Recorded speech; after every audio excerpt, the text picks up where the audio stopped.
Bellur hisler bili yüreğimni, anlayalmayım niller uyumda. Mina rahat bula yanaşamda, suyulganda senin koynunda. Dünyalarda yaşayalmam düzülü, Rabbim seni alsa yanımdan. Yaktı günüm tünler bulup palı, ayrılsam sügen yarımdan.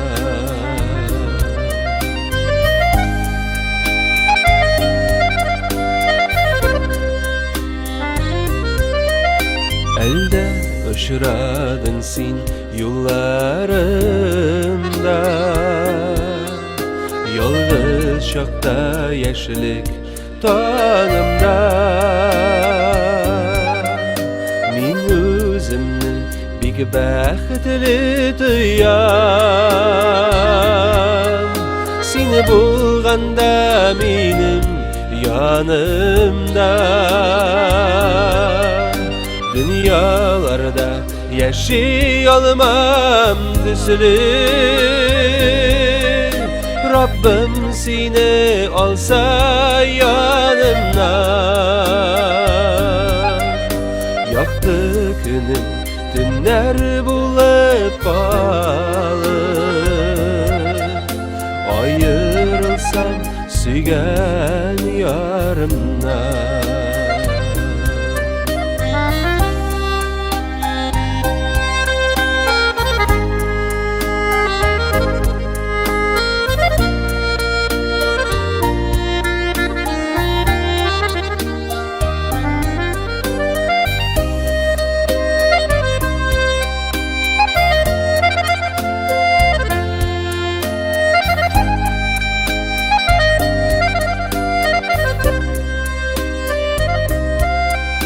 Senin kulun benim kollarımda,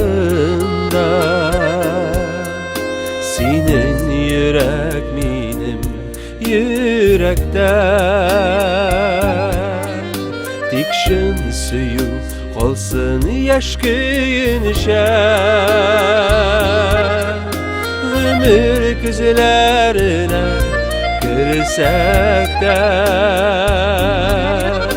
Dünyalarda yaşayalmam düzülü,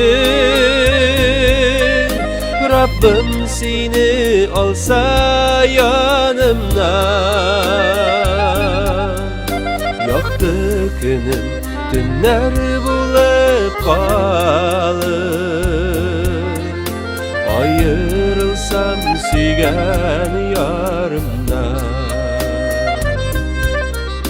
Yaktı günüm tünler bulup palı, ayrılsam sügen yarımdan. Ayrılsam sügen yarımdan.